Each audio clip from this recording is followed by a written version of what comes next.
Gracias a Midori Becerra por el reporte. Y como es habitual a esta hora aquí en Mega Noticias, vámonos a debate con, y le doy la bienvenida a Jorge Lara, especialista en seguridad y justicia, y Víctor Hernández, profesor investigador en seguridad nacional de la Facultad de Derecho de la Universidad Panamericana. Jorge, Víctor, gracias por estar con nosotros. Gracias por la invitación. Jorge, estamos en una situación en la que no nos podemos acostumbrar, no podemos normalizar como sociedad la muerte de policías.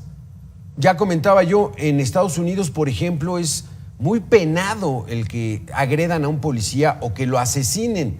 Aquí se están volviendo ya cotidianos, Jorge. ¿Qué se puede hacer?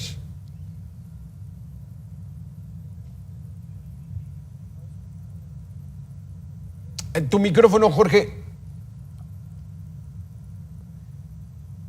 A ver, ahí no te escuchamos.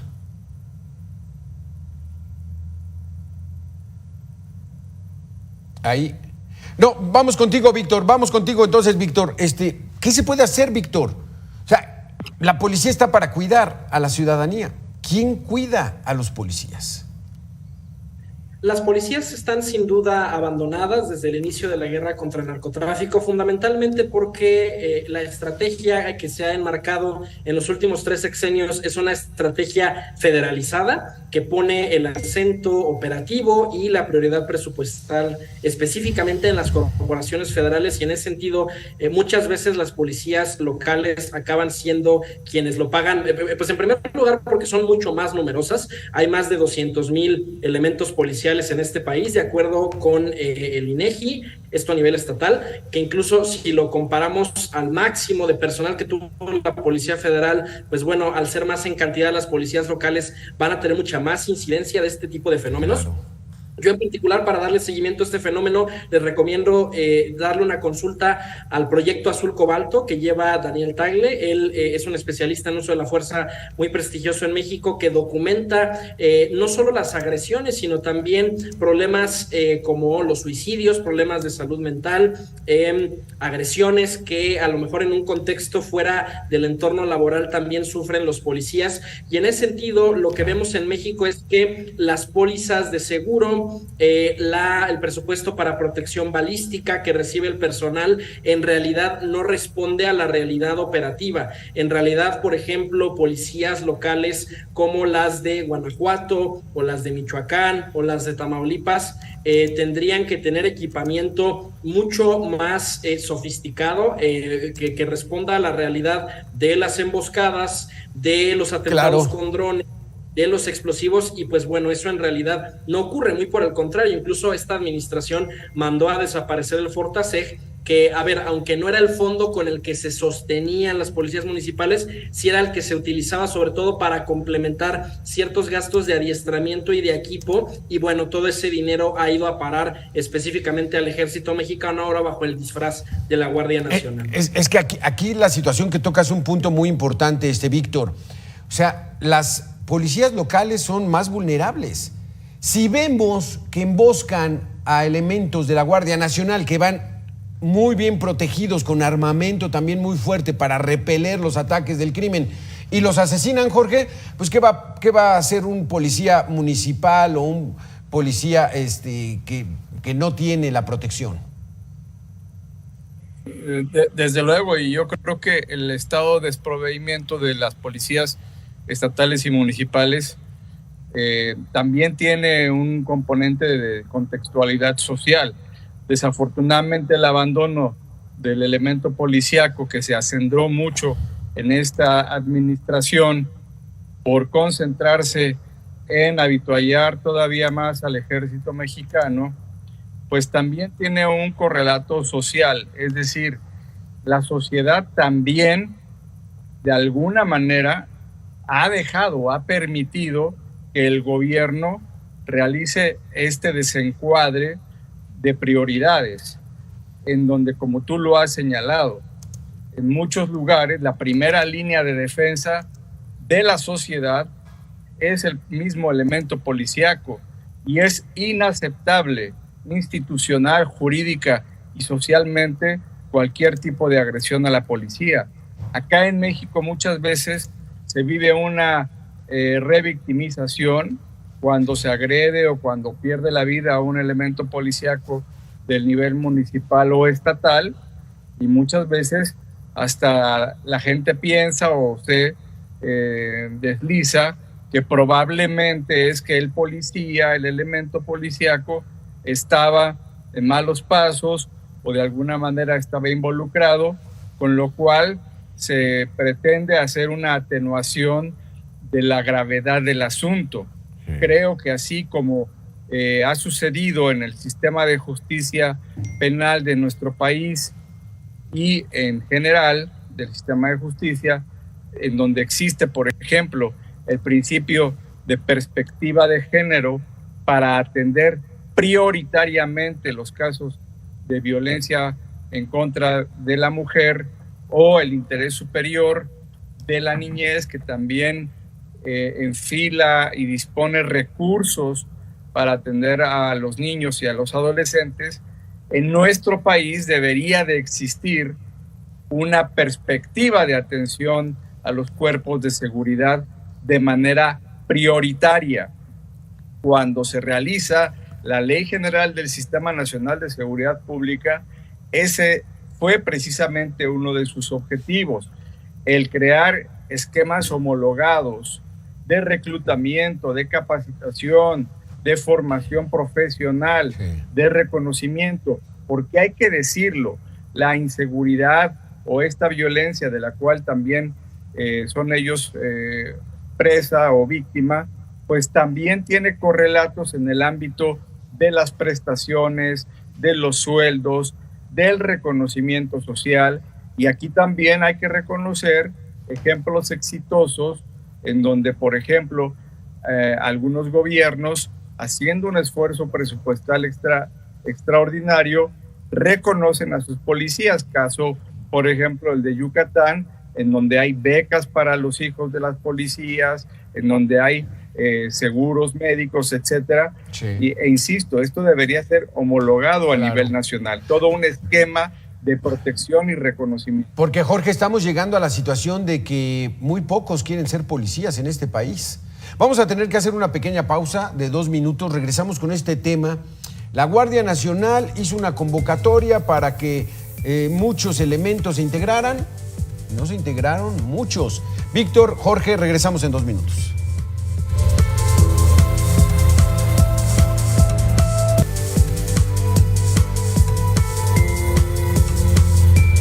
Apenas hace 2 días, en Tierra Colorada, allá en Guerrero, cuatro policías fueron asesinados, entre ellos el director de la Secretaría de Seguridad Pública del municipio de Juan R. Escudero. 4 policías más resultaron heridos. No se ha precisado su estado de salud. Los hechos ocurrieron el martes por la noche, cuando un grupo armado emboscó a los policías municipales que realizaban recorridos de vigilancia. O sea, como los vemos en las calles, ahí iban haciendo su recorrido y entonces civiles armados los agarraron, mataron a 4 y hirieron a otros 4 que se encuentran graves. Al intentar evadir la agresión, pues bueno, estos agentes volcaron su camioneta en un barranco de aproximadamente 5 metros de profundidad. El director de Seguridad Pública, escuche usted, este hombre que fue asesinado apenas llevaba en el cargo 2 meses. Autoridades municipales confirmaron la muerte de los oficiales y lamentaron los hechos, pero a veces con lamentaciones no es suficiente. Así que regresamos, Jorge, Víctor Hernández. O sea, estas informaciones que damos son terribles, pero mi pregunta es, ¿quién va a querer ser policía con el riesgo que hay en las calles, Víctor? No solo el riesgo, Alberto, sino también las condiciones. De acuerdo con el Censo Estatal de Seguridad Pública del INEGI, solamente 1 de cada 3 policías tiene un sueldo superior a los 15,000 pesos, y hay que recordar que es bastante común en el medio de la impartición de justicia, trátese de soldados, de policías, de ministerios públicos, de peritos. Muchas veces ellos tienen que poner de su propio sueldo para poder realizar sus labores, como pagarse sus viáticos, pagarse su gasolina. Hay municipios donde todavía hay policías que ganan el salario mínimo, y en ese sentido pues hay una crisis de reclutamiento y una crisis de prestigio. A diferencia de los Estados Unidos, en México no se piensa que quien ingresa al ejército o a la policía es porque sea un perfil ilustrado con vocación de servicio, sino que normalmente el prejuicio suele ser, bueno, es una persona a quien no le quedó alguna otra alternativa, y que además la experiencia suele ser profundamente decepcionante. Víctor, déjame interrumpirte, porque hace poco realizaste estudios en Inglaterra. Si bien en Inglaterra, en Alemania, en Estados Unidos, un policía no gana mucho dinero, pero más o menos ¿en cuánto andan comparado con los nuestros? Bueno, a ver, en el Reino Unido, hablamos de la Policía Metropolitana, el sueldo base rondaba las 30,000 libras, más una serie de medidas de seguridad social. Y además, el caso del Reino Unido es interesante porque la policía por lo general no va armada, es decir, hay un perfil de proximidad social, de resolución pacífica de conflictos que tiene el policía de a pie británico, que es muy diferente a la mentalidad belicista que más bien nosotros tenemos en nuestro vecino del norte, en los Estados Unidos.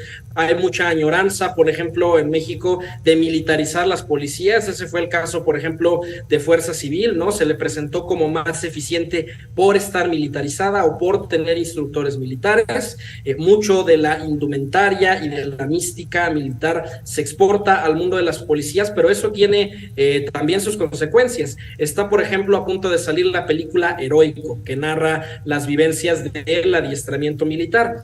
Cuando uno se entera del tipo de ritos iniciáticos, el tipo de pedagogía de la violencia que se recibe en un plantel militarizado, uno se pone a pensar, bueno, ¿realmente vale la pena obtener ciertos beneficios a costa de todas las consecuencias psicológicas y operacionales que va a tener lesionar para siempre a un elemento con ese tipo de prácticas de tortura? Y eso se refleja, ¿no? En los índices de derechos humanos, en detenidos que llegan electrocutados, ¿no? Muchas veces el público dice, necesitamos más mano dura, pero el problema de la mano dura es que hace que se caigan las carpetas de investigación. Si llega un detenido torturado, así sea el Chapo Guzmán, el juez no puede vincularlo a proceso. Entonces, la tortura no es una solución, es uno de los muchos otros motores de la impunidad en México. Claro, exactamente.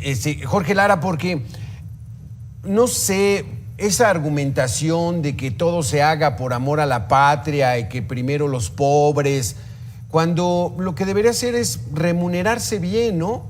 A nuestros policías, a nuestros maestros. O sea, ¿ese sería el incentivo o es muy mercantilista, muy metálico, es muy capitalista esa visión, Jorge? No, definitivamente, cuando escuchamos al presidente subestimar que un joven tiene aspiraciones para ser profesionista o para emprender algún tipo de negocio, pues vemos que esto también se refleja en las estructuras sociales, en este tipo de vocaciones. En los países desarrollados, que desafortunadamente muchas veces se vuelven en los ámbitos donde uno tiende a comparar, pues ser policía es un elemento incluso de prestigio familiar, de prestigio social. Es tan prestigioso, tan importante socialmente hablando, ser ingeniero, ser químico, ser abogado, que ser policía. Y por supuesto que conlleva una serie de prestaciones económicas correspondientes, pero también una responsabilidad muy grande, un tiempo importante de formación, que me parece que en estos 5 años especialmente hemos extraviado el camino. Existen estudios, por ejemplo, y yo creo que ese va a ser, viendo a futuro, pues el gran dilema. ¿Qué vamos a hacer con esta supuesta Guardia Nacional que en realidad no tiene ni perfil, ni vocación, ni naturaleza policíaca, pero está desplegada como tal? ¿Y qué vamos a hacer con 115,000 elementos castrenses de una soldadesca con traje de policía? yo creo que tendríamos que estar pensando ya en lo que tendría que ser una transición policíaca de veras profunda, en donde yo lo que digo es posible que un soldado pueda convertirse en policía, pero esto no es ni en automático, ni barato, ni fácil. Es un proceso complejo que conlleva varios años de preparación. Inclusive hay que tener una currícula que permita que todos estos elementos castrenses puedan desaprender precisamente aquellas disciplinas militares que, lejos de ayudar a un buen desarrollo policíaco, a una buena función policíaca, estorban el hecho de ser prestos al uso de las armas de fuego, al uso de la fuerza. Bueno, lo vimos en Nuevo Laredo, ¿verdad?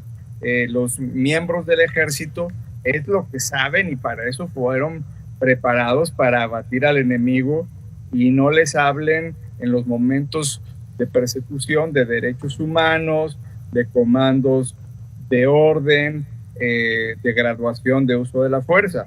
Entonces, yo creo que ese es el reto que tenemos que ver, sí, así como el devolverle la centralidad a las policías municipales y estatales. El día de hoy está llegando el paquete económico al Congreso para ver cuál es el compromiso de veras en la restitución de los fondos federales para apoyo a la policía. ¿Cómo vendrá? Ese era el tema. Vamos a hacer una pequeña pausa, pero ese va a ser el tema. ¿Cómo vendrá el presupuesto? Ya nos decías, Víctor, en Gran Bretaña un policía gana 30,000 libras, vamos a cerrarlo en 700,000 pesos. En México, si bien le va, 150,000, si súper bien le va, 200,000 pesos al año. Pues no se compara. Hay que meterle dinero, porque si no, de buena fe y de buenas palabras y de pura retórica y pararse en las mañanas a decir vamos bien, es otra cosa. Regresamos en 2 minutos. Gracias, Jorge. Gracias, Víctor. Solo con una policía fortalecida y capacitada se podrá disminuir el robo a negocios, el cual durante esta administración, es decir, en los últimos 5 años, se ha incrementado en 17%. Así lo dice José Medina Mora, presidente de Coparmex, aquí en entrevista con Mega Noticias. Quieres fortalecer a las policías municipales y estatales, fortalecer al Ministerio Público para que podamos de alguna manera disminuir esta impunidad, y desde luego una invitación a todos los negocios de que cuando reciban este delito del robo, lo denuncien, porque es la única manera en que la autoridad puede actuar, y además es la manera de conocer cómo actúan estas organizaciones criminales. Y por eso las propuestas de invertir en la profesionalización y la capacitación de las policías municipales y estatales. Hemos visto que, por ejemplo, en Yucatán, pero también en San Pedro, en Nuevo León, estas acciones han llevado a tener una disminución en los delitos y una comunidad más segura. En unas horas se entregan el presupuesto, Víctor Hernández. ¿Vendrá esa cantidad? Verdaderamente, pues pocos lo creemos, para invertirle a las policías en nuestro país. A ver, ya no hay dinero que sacar de otro lado, y la tendencia que ha habido a lo largo de toda la administración es que el consentido presupuestal sea específicamente Sedena SADCB, que ahora es una empresa de construcción, una empresa aeronáutica, donde el objetivo de estos recursos es mantener contenta y ocupada a la cúpula militar, no realmente producir seguridad pública. En la tendencia, por ejemplo, que ahorita habría que observar es la de homicidios, porque incluso con todo el maquillaje que ha intentado hacer el gobierno federal, todo apunta a que el sexenio va a cerrar con un repunte de homicidios. Ya es innegable el hecho de que van a acabar rebasando a los predecesores. Ya rebasó el presidente López Obrador los homicidios que se entregaron en total en la administración del presidente Enrique Peña Nieto, que fueron 150,000 homicidios. Si bien le va al presidente López Obrador, estará entregando alrededor de 200,000 homicidios como total de su administración. E insisto, si es que bien le va y si es que no le echan ganas y acaba en 210 o en 220,000 homicidios, y en ese sentido son tragedias acumuladas en las cuales el presupuesto no reacciona. Lo que vemos en el presupuesto y ahora en las campañas es propuesta de continuidad. Sí. Ninguna de las corcholatas de Morena, por ejemplo, tocó ni con el pétalo de una rosa la idea de la Guardia Nacional, que a todas luces no ha funcionado, porque el principal arresto que hace, de acuerdo al INEGI, es por robo simple, no es por secuestro, no es por delincuencia organizada, no son los delitos de alto impacto que más lastiman a la sociedad. Y en ese sentido yo no espero, ya que se apruebe el presupuesto, ni ni el del año que viene, en caso de una eventual victoria de Morena, que haya algún cambio. Seguiremos viendo entrega de funciones a las Fuerzas Armadas, pero incluso también eso ya se está acabando. O sea, ya no hay tantas cosas que se le pueda dar al ejército si ya son una especie de estado alterno al Estado mexicano. Sí, exactamente, ya no hay dinero, Jorge, ya no hay de dónde sacar. Eso sí, el Tren Maya, más de 350,000 millones, Dos Bocas, más de 350,000 millones, y lo que se acumule, Jorge. Ya dice Víctor que él, si gana Sheinbaum, habrá continuidad, esto seguirá en el deterioro. Si gana Xóchitl, ¿habrá la posibilidad de cambio? ¿Cómo ves? Sí, yo creo que ya es entrar en el terreno de lo que será la contienda y las propuestas. Seguramente tendrá que haber un replanteamiento de fondo con una mirada de transición, pero yo creo que incluso de darse una continuidad con Claudia Sheinbaum sería aún más pesimista, puesto que si ya lograron derruir el elemento policíaco, como lo estamos advirtiendo, ahora van tras la última columna que queda más o menos firme, que es la del Poder Judicial. También ya se ha hecho explícita la intención de este gobierno, tanto de reducir el presupuesto para el Poder Judicial, que conlleva, por supuesto, la seguridad de jueces, magistrados, secretarios, empleados y toda la estructura que conlleva este poder tan importante para el país, como un replanteamiento muy arriesgado de llevar a elección popular la designación de jueces, magistrados e incluso ministros. Entonces, pues sí hay nubarrones, diría yo, más que preocupantes en el horizonte. Es importante que la sociedad civil organizada, las ciudadanías, pues se hagan valer en estos reclamos, porque insisto, yo creo que debe de darse una nueva centralidad a las policías. Yo lo que digo es que debemos de llegar a un objetivo en el que cada quien se sienta orgulloso y tranquilo cuando vea un elemento policíaco, a diferencia de lo que puede estar pasando hoy en día, pues de que lejos de despertar respeto, deferencia, orgullo, pues a veces hasta nos infunden cierto temor, ¿verdad? Sí. El castigo salarial del cual son objeto los elementos policíacos, pues muchas veces desafortunadamente los expone a riesgos de captura por parte del crimen, lo cual también es un elemento que no se ha trabajado por parte de las áreas de inteligencia del país, cuando ya estaba en ruta pues todo un programa, insisto, de blindaje policíaco que se abandonó en el sexenio pasado, pero que en este gobierno definitivamente no hay una visión de retomar. Víctor, la militarización de la policía, porque no le podemos llamar de otra manera, ¿no? Está más que claro, son militares los que están a cargo ahorita de la seguridad pública. ¿Ha sido un fracaso o le falta tiempo para madurar? El ejército lleva 17 años en las calles. ¿Cuáles son los resultados acumulados? Más de 400,000 homicidios en las últimas 3 administraciones. Si le sumamos los 100,000 desaparecidos, en el entendido de que la mayoría de las desapariciones suele acabar en homicidio, eso sería un resultado de 500,000 de muertos en los últimos 17 años. Yo creo que ya es más que sobrado tiempo y acumulada evidencia empírica para decir la militarización no solo fue un fracaso, no solo no fue parte de la solución, sino que ha sido parte del problema. Los que causan alta, por ejemplo, en la Guardia Nacional, están recibiendo un entrenamiento eminentemente militar que ignora todos los aprendizajes que se deben de recibir sobre el debido proceso, sobre el llenado de la documentación que se necesita en un litigio, sobre cómo conducirse en audiencias, cómo justificarle a un juez cómo se hizo una detención, y eso acaba alimentando impunidad.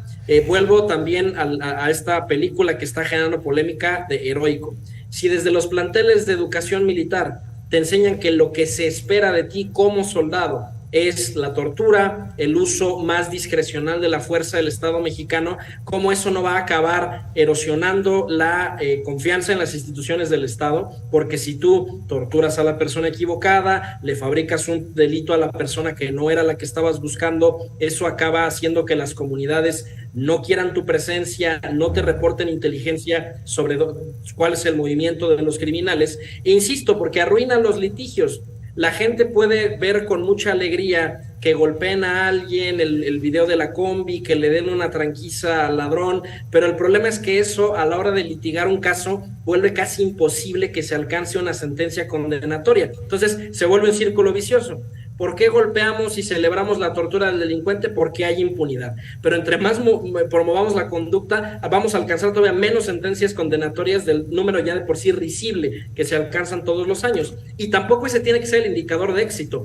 No se trata nada más de meter gente a la cárcel y empezar a facilitar que haya sentencias condenatorias, porque es una falsa solución, da la impresión de que se está haciendo algo, y también eso está alimentado por la creencia popular de que la prisión preventiva es un castigo en sí mismo. La prisión preventiva es meramente una medida cautelar. Este sexenio ha sido particularmente incompetente para litigar casos de la administración pasada, como Rosario Robles, como el caso Odebrecht, ¿no? Es decir, los casos estrellas se caen, y es lo trágico de México, que ni con toda la atención mediática, ni aunque el presidente de la República personalmente le dé seguimiento a un litigio, es garantía de que se va a alcanzar una sentencia condenatoria. El problema en México está ahí, en el Ministerio Público, en las fiscalías. A la delincuencia no se le gana a balazos, eso es completamente incidental. A la delincuencia se le derrota en los tribunales, sentencia por sentencia. Pero el primer eslabón es la policía, y desde ahí empezamos mal, entonces el resultado es peor. Gracias, Víctor Hernández, gracias, Jorge Lara, por haber estado aquí en Mega Noticias. Muy interesantes sus conceptos. Nosotros vamos a tener que hacer una pequeña pausa de 2 minutos y regresamos. Gracias a los dos.